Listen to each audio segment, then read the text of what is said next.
A rendezvous with reality. Governor Pat Quinn urged lawmakers to act this week on pension and Medicaid reform. The Democrat met with media just before 4 o'clock Monday. He said that our rendezvous with reality has come. We have been hearing for some time about the health benefits of berries. A new study tested more than 16,000 women and found eating a cup of strawberries or blueberries once a week slowed down memory loss in women by 2.5 years. Southwind Park in Springfield continues to add new attractions. This time, it's an open-air pavilion. Thanks to the Springfield Park District and the Hope Institute for Children and Families, the school helped raise funds to provide for the new facility. And it's now 6 o'clock. I'm Trey Paul. And I'm Natalie Sparacio. Before we get to the news this morning, let's check in with our meteorologist, Joe Crane. Joe, it was brutally hot outside this weekend. A nice taste of summer, but finally today we have a little bit of a refreshing cool down. You thought that was brutal? You just wait till It was. July. Oh, I was down in St. Louis, so it was July. even warmer than it was here, actually. Yeah.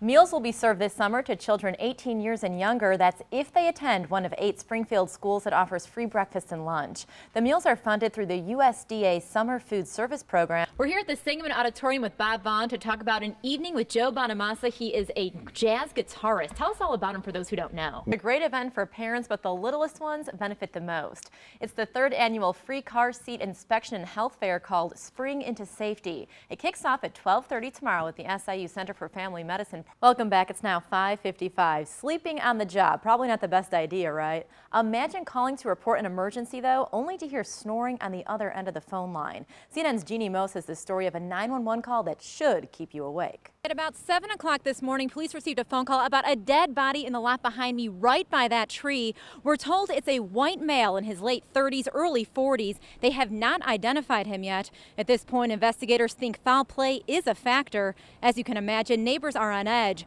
One we spoke to says he woke up to the sounds of sirens this morning. Coming up on midday, fire crews are on the scene of a family business in Litchfield that went up in flames this morning. I'm Natalie Sparacio. I'll have a live report and tell you what happened. There were 21 boating fatalities in the state of Illinois, and 2 of them happened right here on Lake Springfield.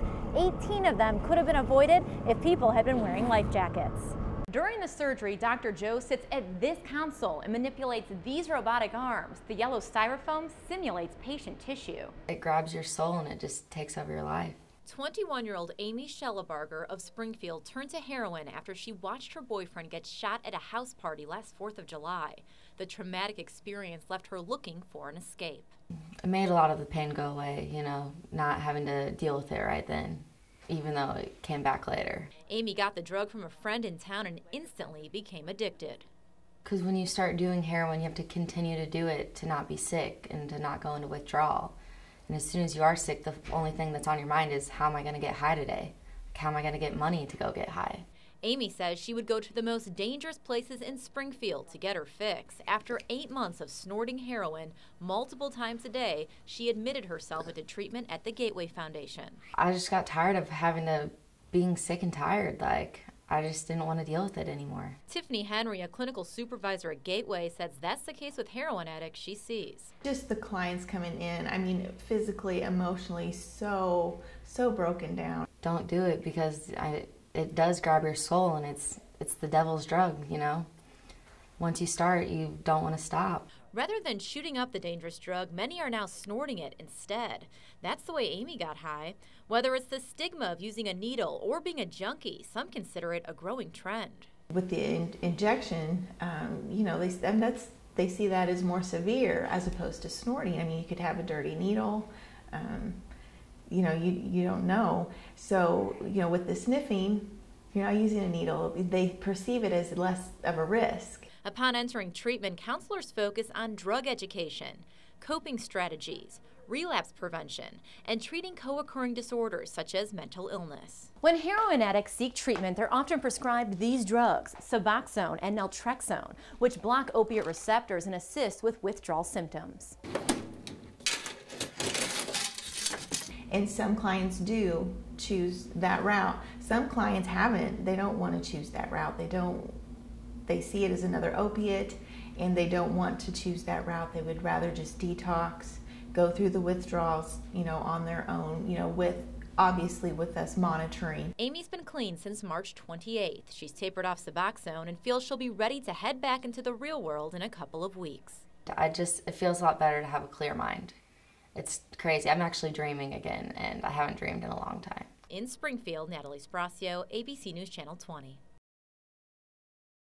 A couple of people have said that they thought that that was strange. We get mixed reactions. Some people kind of just turn up their nose and say, oh, and aren't really sure what to think about it. Other people are very supportive. Babies from different mothers sharing breast milk. While the concept may sound taboo or unusual, it's actually becoming extremely common. I'm sorry. I'll make more. Meet Fiona Carroll of Chatham. She pumps 4 times a day so her daughter Danica gets the nutrients she needs. But she's not the only baby benefiting from her mother's breast milk. Shauna Jansen's son Oliver is as well.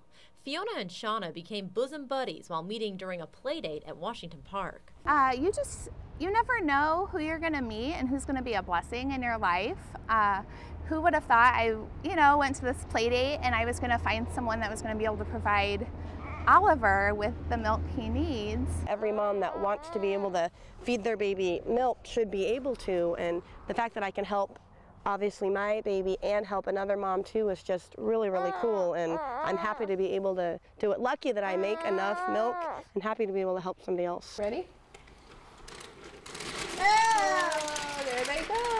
Ashley Graff of Springfield was pleasantly surprised she produced enough milk not only for her son Kason, but also for others. Along with donating to the Indiana Mother's Milk Bank, Ashley also shared her milk with a mom in town who couldn't produce enough of her own.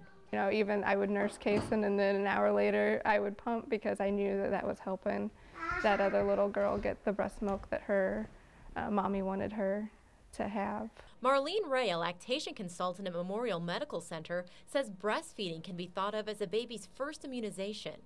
There's so many antibodies and so many immunities that are passed just in the first few days of breastfeeding. Before you decide to donate or receive breast milk, Marlene advises mothers to rely on a reputable source.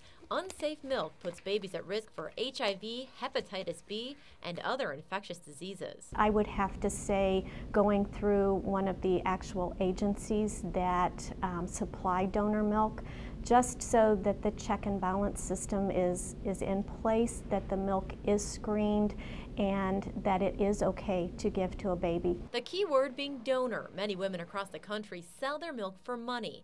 We're talking big bucks, a month supply from $300 to $1,200. But Marlene cautions mothers about that practice and says in most circumstances that's not the case. Milk banks that are accredited milk banks are not taking any money. They're not paying their donors. The milk is donated. The milk banks within the Hembana group are all non-for-profit agencies. Hembana, or the Human Milk Bank Association of North America, is accredited by the FDA and CDC. At this time, there are only 11 gold standard agencies across the country.